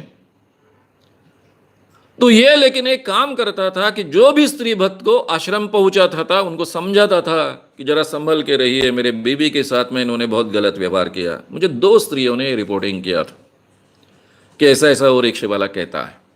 क्या हुआ था एक्चुअली? ये रिक्शे वाले की औरत थी, सुंदर थी, महाराज के पास जांचने के लिए गई, यानी दवाई प्राप्त करने के लिए गई। कतार में लगने के बाद में उसका नंबर आया। महाराज हर पेशेंट को बंद दरवाजे के अंदर में जांचते थे। उनका एक तरीका था जो मैंने कुछ स्त्रियों के मुंह से सुना। जो मैंने कहा था कि खानदेश में एक स्त्री आकर कही, उसने इसका वर्णन किया था, बाकी भी स्त्रियों ने वर्णन किया था, इंटरव्यू में कहा है, टेप रिकॉर्डेड है। ये स्त्रियां कहती थी कि महाराज पहले स्टेथोस्कोप से जांचता है, उंगलियां लगाता है, अगर वो स्त्री रिस्पॉन्स दे रही है ऐसा उसको लगता है तो बाद में स्टेथोस्कोप छोड़ देता है, हाथ लगाता है। हाथ लगाने के बाद में भी अगर उस स्त्री ने ऑब्जेक्शन नहीं लिया तो बाद में वो बटन वगैरह खोलता है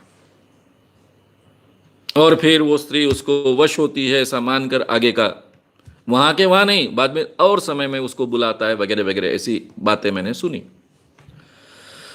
पहली स्त्री थी और ये रिक्शे वाले की पत्नी, दोनों के अनुभव सेम थे।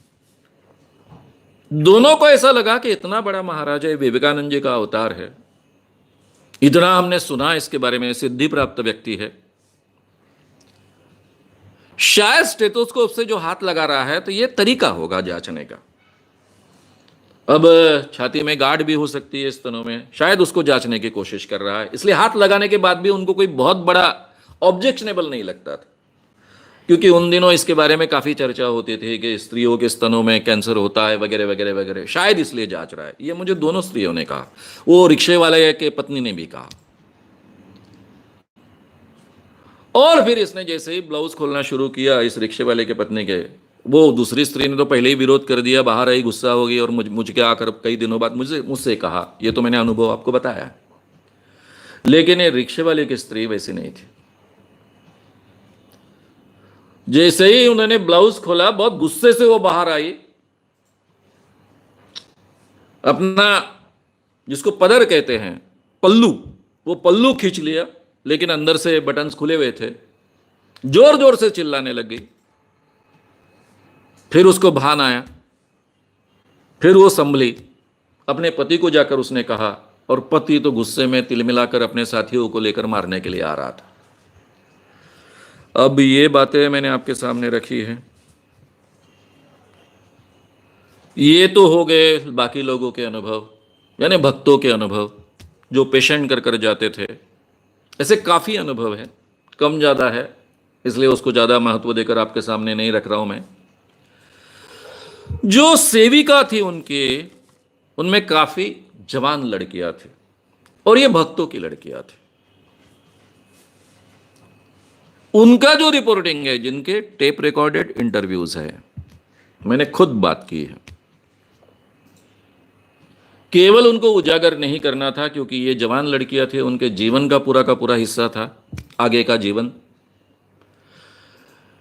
और उन्होंने मुझसे वचन लिया था कि जब तक कोर्ट केस की आवश्यकता नहीं होगी तब तक उनके नाम उजागर नहीं होंगे।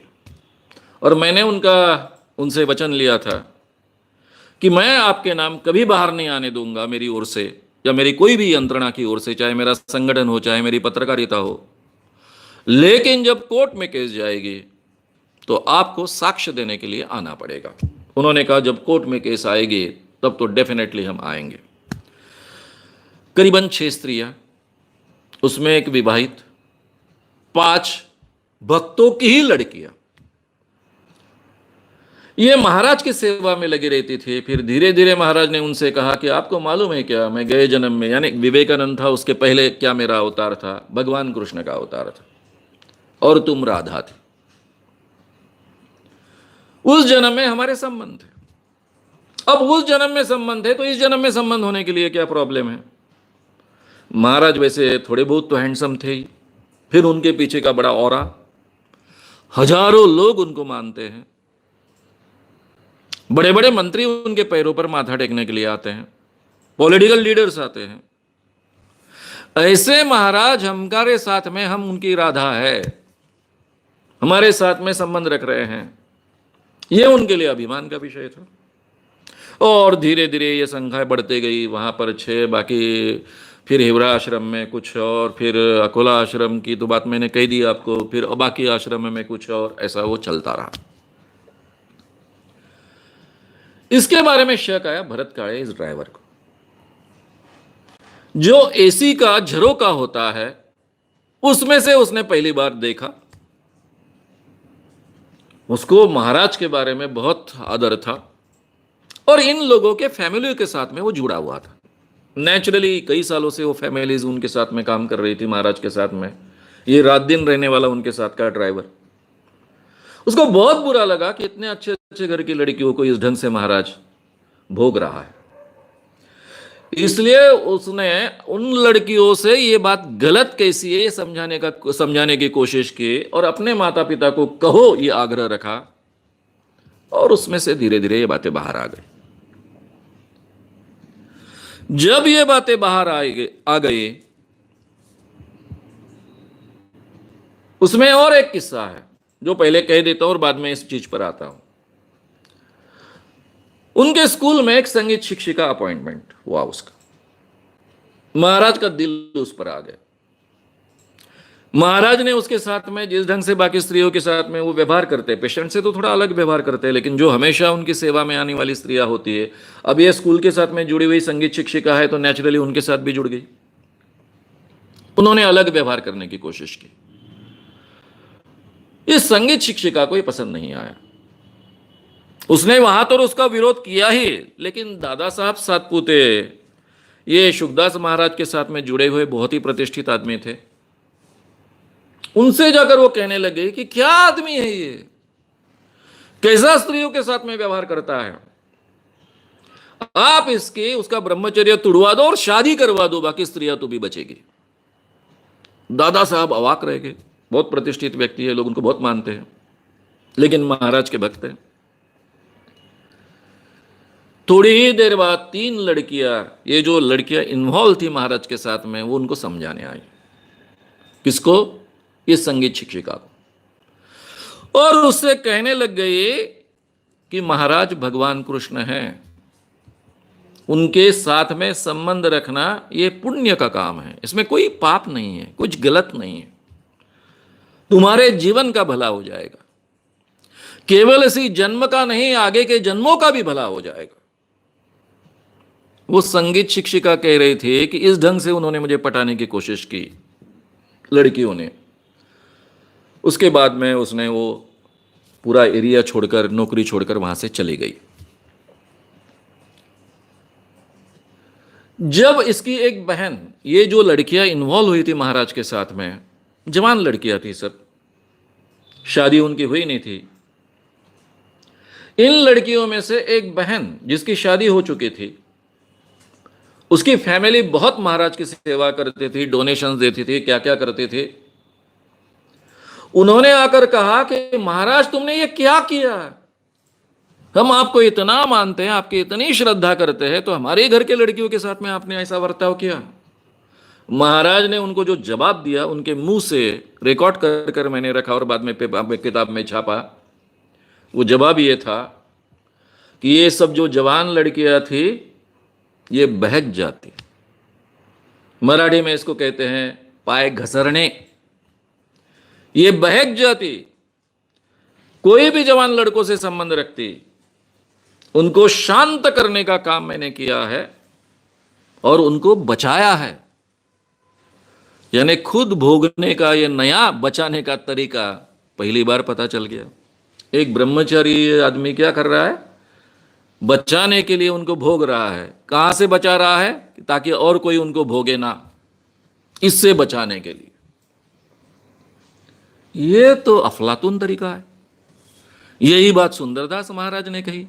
कल मैंने आपसे कहा कि धर्म का काम मैं कर रहा हूं, वर्ण संकर ना हो, इन औरतों के संबंध छोटी जाति के लोगों के साथ में मत ना आए, इसलिए मैं उनको भोगता हूं और बाद में उनको शपथ दिलाता हूं कि और किसी के साथ में नहीं, पति और मेरे ही साथ में। सेम किस्सा शुकदास महाराज का। लेकिन मेरी दिक्कत थी, अपने आप को विवेकानंद कहते हैं, विवेकानंद का मैं फैन, आज भी विवेकानंद जी का नाम लेकर बार बार बोलता हूं। उन दिनों में तो बहुत ही ज्यादा फैन था। तो ये शुकदास महाराज के सब हथकंडे। तो मित्रों, ये सब जानकारी इकट्ठा करने के बाद में, ये सब इंटरव्यूज लेने के बाद में, मैंने अपने जो आर्टिकल में लगातार लिखता था, हर हफ्ते एक आर्टिकल अंधविश्वास के खिलाफ लिखता था, उस मेरे कॉलम में शुकदास के बारे में 3 आर्टिकल्स लिखे। पहले आर्टिकल का हेडिंग है शुकदास महाराज विवेकानंद की कैसानोवा। कैसानोवा ये इंग्लिश की टर्म है, आप सबको मालूम है।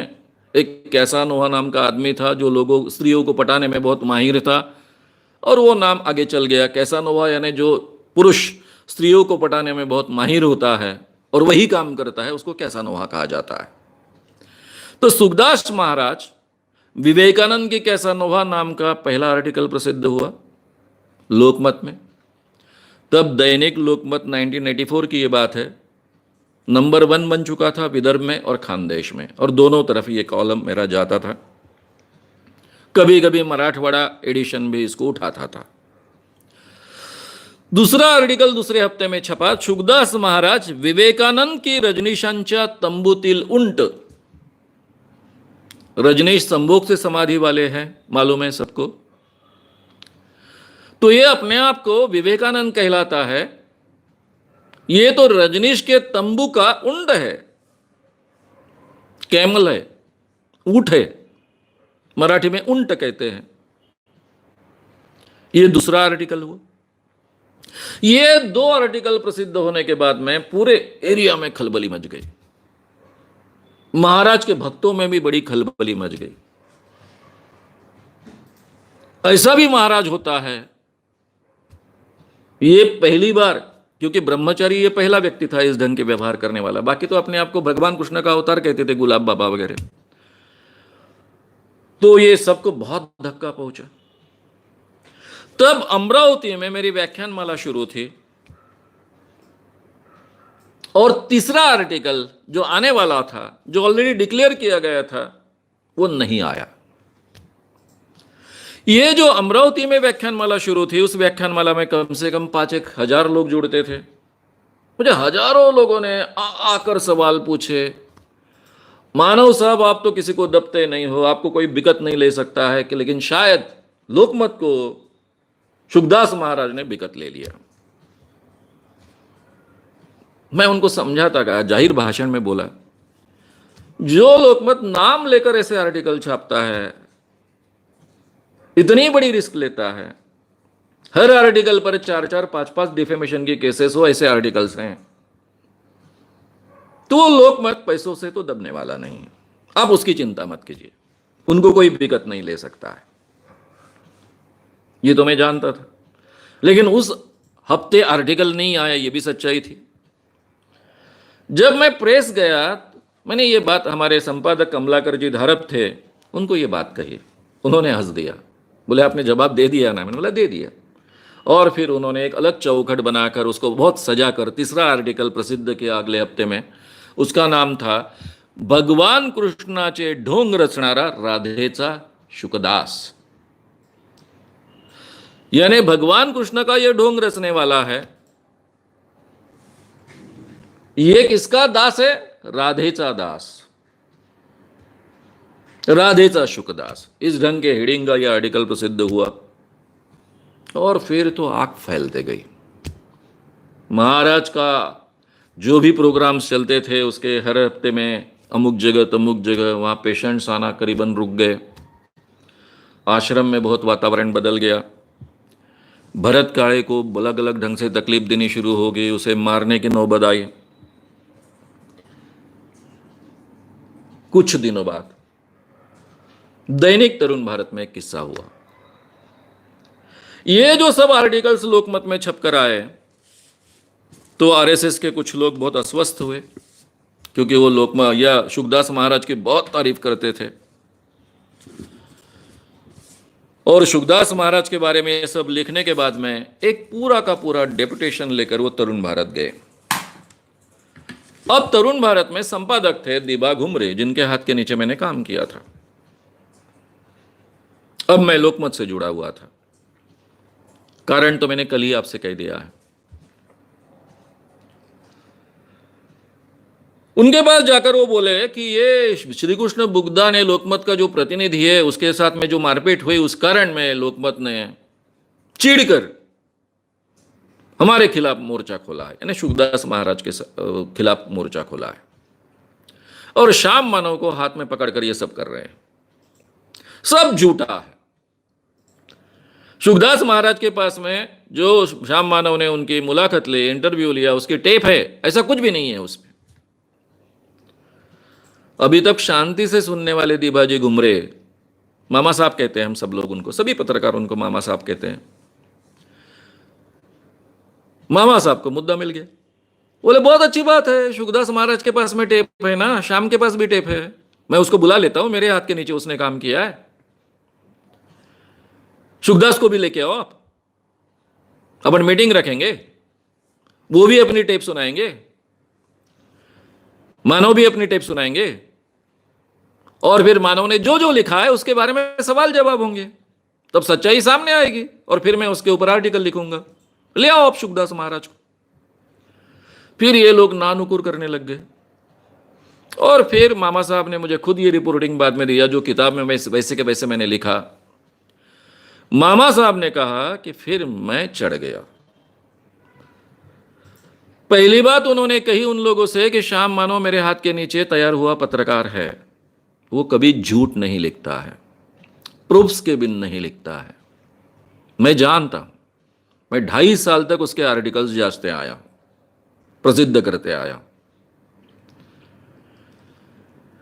अगर झूठ लिखा है तो सीधा कोर्ट में खींचिए उसको, शुकदास महाराज और आप कोर्ट में जाइए। आप मेरी मदद क्यों मांगते हो? तरुण भारत ने शुकदास महाराज के खिलाफ कुछ अभी तक लिखा नहीं, इसकी गनीमत आप मानिए। यही आपके लिए बहुत बड़ी बात है कि हम उनके खिलाफ कुछ बोल नहीं रहे, लिख नहीं रहे। इतना गंदा काम करने वाले व्यक्ति का आप समर्थन कर रहे हो, ऐसे लोगों को झाड़ दिया। बहुत प्रमुख लोग थे उस एरिया के, आरएसएस के संबंधित लोग थे, और उनको वापस भेज दिया। तरुण भारत ने बहुत अच्छी मदद उस समय की। अगर तरुण भारत में ये छप कर आता कि शुकदास महाराज बहुत अच्छा है, श्याम मानव और ये लोकमत लिख रहा है वो सब झूठा है, तो लोगों में कंफ्यूजन फैल जाता है। ये दो पेपर्स की लड़ाई है, इस कारण शुकदास महाराज को बदनाम किया जा रहा है, ऐसा कहा जाता। और जो भी क्रेडिबिलिटी मेरी थी वो भी एट स्टेक लगती। और दूसरी बात थी, लोग संभ्रम में गिर जाते। लेकिन ये काम करने का प्रयास नागपुर पत्रिका ने किया। नागपुर पत्रिका, ये मराठी पेपर नागपुर से निकलने वाला, हालांकि बहुत बड़े व्यक्ति का पेपर, अनंत शेवड़े नाम के बहुत बड़े लेखक, हिंदी के लेखक, पंडित जवाहरलाल नेहरू से सब जानते थे उनका नागपुर टाइम्स और नागपुर पत्रिका, ये उनका प्रकाशन। लेकिन बेचारा इतना छोटा बन गया था उन दिनों में कि उन्होंने मोर्चा खोला। केवल शुकदास का समर्थन नहीं, मुझ पर भी अटैक करने का मोर्चा खोला। लेकिन नागपुर पत्रिका की जान इतनी छोटी थी कि उसका कुछ असर नहीं हुआ, उसमें उनकी ही क्रेडिबिलिटी डेंजर में आ गई। तो इस ढंग से ये सब बातें हुई। उसके बाद में, कुछ दिनों के बाद में, अकोला में मेरी एक व्याख्यानमाला डिक्लेयर हुई। 3 दिन के व्याख्यान चलते थे, बहुत बड़े पैमाने पर लोग सुनने को आते थे, अलग अलग विषय 3 दिन में रखता था। अभी अभी अकोला में शुकदास महाराज ने प्रोवाइड किया, उसके आधार पर शिवसेना का निर्माण हुआ था। उसके एक प्रमुख बने थे, वो आगे चलकर मेरे अच्छे मित्र बने, इसलिए उनका नाम नहीं लेता हूं। महाराष्ट्र में मंत्री भी रह चुके हैं वे। उन्होंने डिक्लेयर किया कि श्याम मानव को अकोला में पैर नहीं रखने दूंगा। अगर वो अकोला में व्याख्यानमाला के लिए आया तो उसके पैर तोड़ूंगा, जिंदा नहीं लौटेगा। अब उस व्यक्ति की एक दबंग कर बहुत ख्याति थी। अब तो शिवसेना के वो प्रमुख है। शिवसेना का निर्माण ही शुकदास महाराज ने करवाया है, ये वातावरण है। और व्याख्यानमाला डिक्लेयर होगी। मेरी व्याख्यानमाला यानी कम से कम 3000 से 5-7 हजार लोग आएंगे, बड़ा इवेंट होता है। और फिर वहां पर एक दूसरी सेना मदद के लिए आई, शशिताई ओक, उनके पति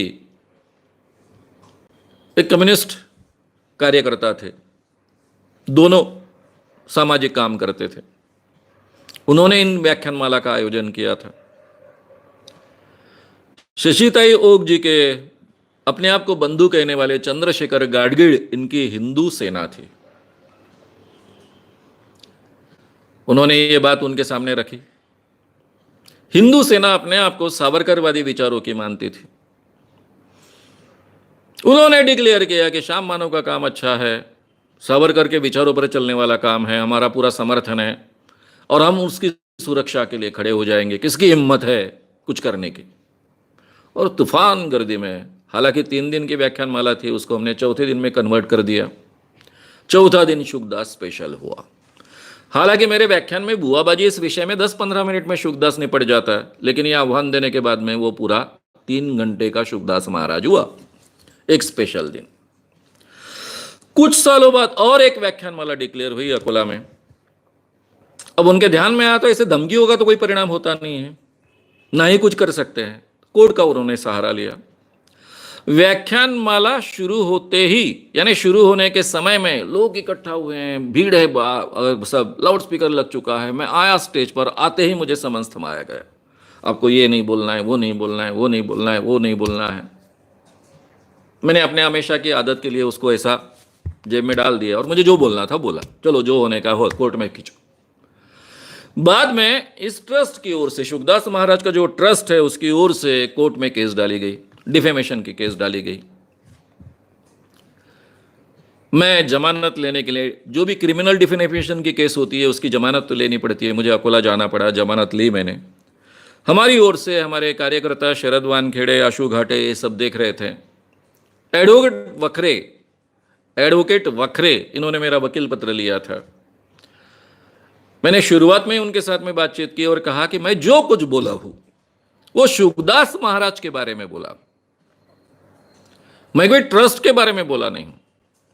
इसलिए ट्रस्ट को मेरे खिलाफ डिफेमेशन केस करने का अधिकार नहीं है, ये प्ली हमने लेनी चाहिए। शुकदास महाराज इसको डिफेमेशन की केस दाखिल करे, और मैं तो चाहता हूं कि शुकदास महाराज कटघरे में आए और फिर मैं एक एक प्रूफ सामने रखूं, मैं चाहता हूं।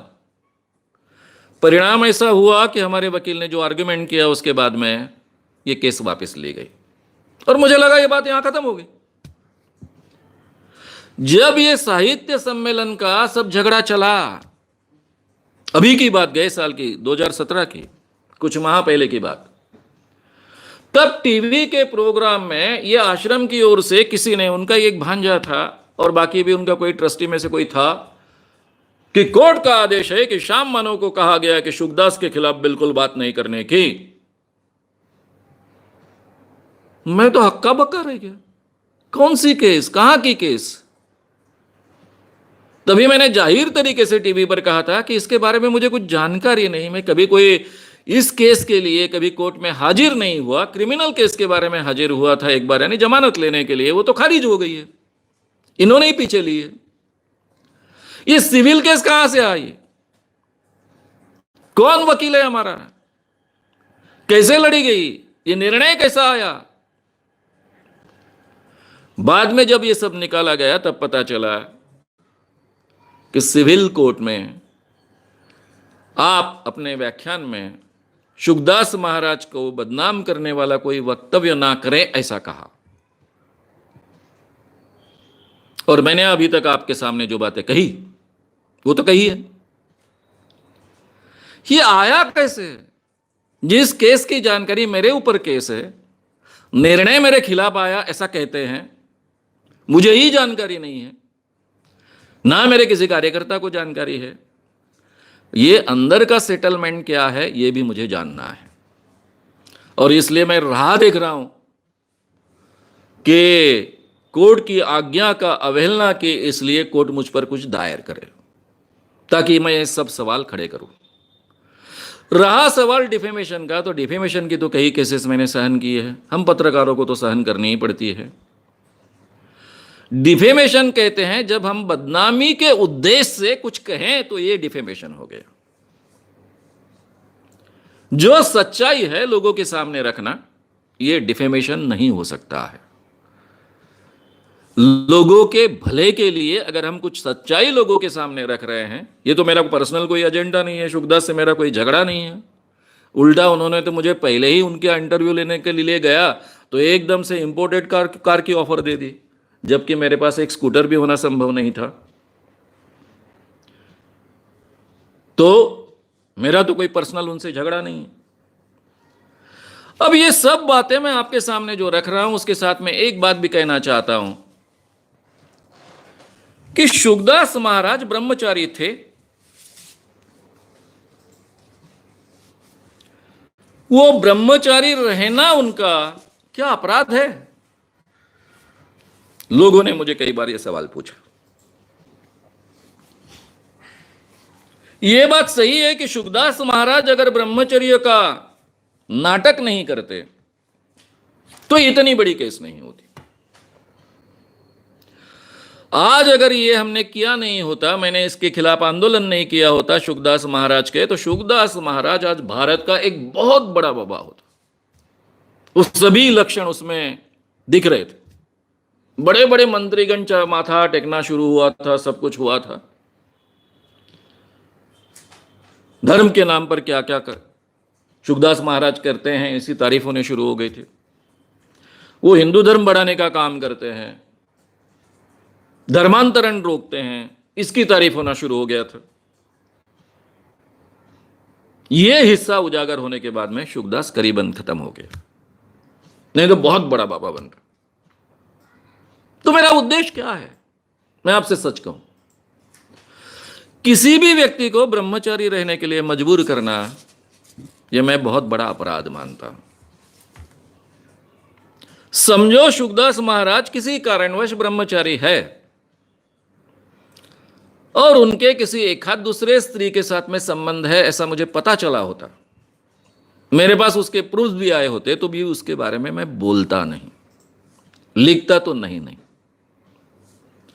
मैं उसके तरफ एक इंसान कर देखता हूं, क्योंकि इंसान पर इस ढंग से जीना मजबूर करना एक नेचर के खिलाफ जाकर यह गलत बात है, ऐसा मैं मानता हूं। इसीलिए किसी ब्रह्मचारी व्यक्ति का जब डेविएशन होता है तो उसके बारे में मैं बहुत लिखता नहीं हूं, बोलता नहीं। सेम प्रजापिता ब्रह्म कुमारी के बारे में ऑडियो है, वीडियो है, अपलोडेड है यूट्यूब पर। मैंने अपना कहना वहां रख दिया कि उन स्त्रियों को बदनाम करने की जरूरत नहीं है। ये बात सच है, इतना लोगों के सामने कहो, बस बात खत्म होगी, उससे आगे उसको कोई महत्व देने की जरूरत नहीं है। मैं इस दृष्टि से एक इंसान को इंसान की दृष्टि से देखना चाहता हूं। ये मेरी विचारधारा है, आज की नहीं है, गए 35 सालों के ऊपर की विचारधारा है। इसीलिए मैं इस किसी को बदनाम नहीं करता। मैंने क्यों ये विवेकानंद का नाम लेने वाले शुकदास के बारे में इतना खुलकर बड़ा आंदोलन किया, उनके खिलाफ ये लिखा, सब कुछ किया? उसके पीछे के 3 कारण हैं। ये आदमी विवेकानंद जैसे व्यक्ति का नाम बदनाम करता है, जो एक बहुत ही रैशनल व्यक्ति था। आज भी मुझे उनका नाम लेकर कई बार बोलना पड़ता है, उनके उदाहरण लोगों के सामने रखने पड़ते हैं। ऐसे एक प्रामाणिक, लोगों को अंधविश्वासों से दूर करने वाला, सही माने में हिंदू धर्म को एक मानवता धर्म में रूपांतरित कर लोगों को बताने वाला, उनको बदनाम करते हैं। उनका नाम लेकर, उनका अवतार कहकर ऐसे कृत्य करते हैं। अपने भक्तों को वो चुपके से चमत्कार का नाटक कर ट्रिक्स कर उनको ठगते हैं।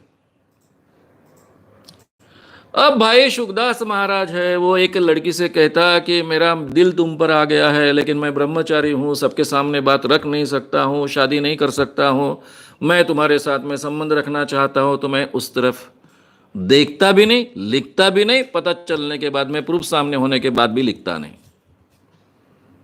चलो एक इंसान की बातें छोड़ दो, लेकिन ये अपने ही भक्तों को, लड़कियों को कहता है कि मैं भगवान कृष्ण का अवतार हूं, तू गए जन्म में राधा थी। एक नहीं, कईयों के बारे में।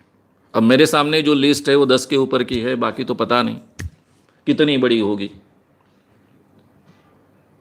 तो ये जो स्त्रियों का इस ढंग से शोषण करता है, साइकोलॉजिकल शोषण उन्होंने किया, इसलिए उनके खिलाफ इतना बड़ा आंदोलन किया। और इसीलिए साहित्य सम्मेलन जैसे एक बहुत बड़े आयोजन का भी विरोध गए साल किया था। ये इसके पीछे का कारण है। इस बात को आप ठीक ढंग से ध्यान में रखेंगे, ऐसा मैं मानता हूं। मुझे लगता है जो बुल्ढाना के लोग मुझ पर शायद नाराज हुए थे, उन्होंने ये सब बातें ठीक ढंग से सुननी चाहिए, विस्तार से सुननी चाहिए। बहुत विस्तार से, 1.5 घंटे में ये बात मैंने आपके सामने रखी है। इसके पहले तो 3-3 घंटे में 2 बार रखी है। स्वतंत्र व्याख्यान हुए थे दोनों बार, शुकदास स्पेशली हुआ था, बहुत काफ़ी डिटेल्स लिए थे। अभी मैंने बहुत संक्षिप्त कर लिया वो डिटेल्स, जितने आवश्यक और ज़रूरी है लोगों तक पहुंचाने, उतने ही मैंने आपके सामने रखे हैं। तो इन बातों को आप समझ लीजिए। मैं अपने जीवन में कभी झूठ नहीं बोलता, कभी झूठ नहीं लिखता, ना ही मुझे उसकी कभी आवश्यकता है, क्योंकि मैं जीवन में कुछ भी पाना नहीं चाहता हूं। कुछ भी पाने की इच्छा नहीं है जीवन में। इंसान कर जीवन में आया हूं, तो मुझे जो लगता है अच्छा है वो लोगों के सामने रखूं। यही काम मैं करते आया हूं, आगे भी करने वाला हूं। तो थोड़ा आप शांति से इन बातों को समझ लीजिए। आपका गुस्सा, अगर आपको लगता है कि शुकदास एक अच्छा व्यक्ति है और उसमें मैं आरोप कर रहा हूं, तो शायद गुस्सा जायज हो सकता है, लेकिन वो इस ढंग का व्यक्ति है, था, अभी इस दुनिया में नहीं है। कुछ लोगों ने यह भी कहा कि इंसान मर गया, बात खत्म हो गई। कोई प्रॉब्लम नहीं, मैं शुकदास पर कई दिनों से बोलता नहीं हूं। जब बुआबाजी विषय आता है तब केवल 10-15 मिनट ऐसा ऐसा एक बाबा था बोलकर छोड़ देता हूं। लेकिन साहित्य सम्मेलन के जैसे ही डिक्लेयर हुआ तो उसका जो महिमा मंडन शुरू हुआ, ये भूमि किसकी, तो शुकदास महाराज की। कौन शुकदास महाराज, तो ये वाह फला फला फला, ये ढंग शुरू जो हुआ था, ये तो इतिहास को बदलना है, झूठा इतिहास सामने रखना है। इसके बारे में आक्षेप लेना यह हम पर हर व्यक्ति का कर्तव्य है। तो मित्रों, ये शुकदास की पूरी बात मैंने आपके सामने रखी। कल इसी विषय पर इसके आगे का हिस्सा होने वाला है, पार्ट 3। कौन सा बाबा लूंगा आज तो डिक्लेयर नहीं करूंगा, मैं शुकदास लेने वाला हूं, ये भी डिक्लेयर नहीं किया था। ये सीरीज चलते रहेगी। अलग अलग ढंग से किस तरीके से स्त्रियों का शोषण करने का बहाना ढूंढते हैं और उनको किस ढंग से शोषित करते हैं, ये सब बातें मैं आपके सामने उजागर करते जाऊंगा। आपके सवाल हमारे लिए बहुत महत्व के हैं। आप बहुत अच्छे अच्छे सवाल पूछते हैं। अब इस सवाल जवाब का सेशन होगा। ये व्याख्यान का हिस्सा मैं यहीं रोक देता हूं। कल रविवार को रात को 8 बजे यूट्यूब और फेसबुक पर हम इसी विषय को, बाबागिरी और स्त्रियों का शोषण, पार्ट 4 हम देखेंगे। मित्रों, फिर से मैं आपको आह्वान करूंगा, यूट्यूब चैनल सब्सक्राइब कीजिए। श्याम मानव चैनल नाम है। बेल आइकॉन दबाइए, लाइक भी कीजिए और शेयर भी कीजिए। जितने बड़े पैमाने पर यह विषय लोगों तक पहुंचता है उतना मेरा काम आसान होगा। यही मेरे जीवन का काम का उद्देश्य है। आप भी इसमें शरीक होइए। आपके जो भी परिचित लोग हैं, मित्र हैं, उनको सब्सक्राइब करने के लिए प्रोत्साहित कीजिए, सुनने के लिए प्रोत्साहित कीजिए। फेसबुक है, उसका श्याम मानव लाइव पेज आप लाइक कीजिए ताकि ज्यादा से ज्यादा लोगों तक हम पहुंच सके। ये जो आप डिस्कशन करते हो लाइव प्रोग्राम के वक्त भी और बाद के वीडियोस में भी, जो अपनी प्रतिक्रियाएं लिखते हो, ये मूवमेंट की शुरुआत है, ऐसा मैं मानता हूं। 35 सालों तक हम गांव-गांव घूमते रहे, भाषण देते रहे। मैं, मेरे साथ में कम से कम 50 एक कार्यकर्ता है जो अच्छे वक्ता है, लोगों को विचार करने के लिए प्रवृत्त करते गए। उनमें चर्चाएं, लेकिन कभी 1 to 1 बात करने का मौका बहुत कम आता था। केवल हमारे शिविरों में यह मौका आता था।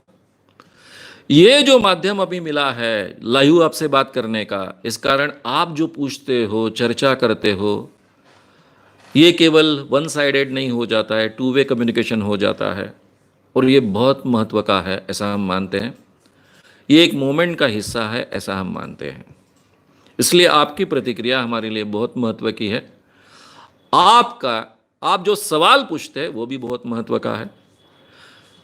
जहां तक बन सके हर सवाल का जवाब देने की मैं कोशिश करता हूं। कुछ समय तक, क्योंकि आवाज पर भी ज्यादा लगातार स्ट्रेस नहीं आना चाहिए। अभी 67 ईयर्स का मैं हूं, इसलिए मुझे थोड़ा केयर करना पड़ता है। इसलिए अभी जो क्वेश्चन आंसर का सेशन चलेगा 10:30 या 11:15 तक चलेगा। उसके बाद में जो सवाल बचते हैं उसको हम रिकॉर्ड करते हैं। रात को 3 बजे तक हम रिकॉर्ड करते रहते हैं, बाद में उसको अपलोड किया जाता है। तो हर आपका सवाल लेने का हम कोशिश करेंगे। लेकिन मित्रों, हर सवाल का जवाब मैंने ही देने की आवश्यकता नहीं है। आप में से कई लोग हैं जो विषयों के बारे में अच्छे ढंग से जानते हैं।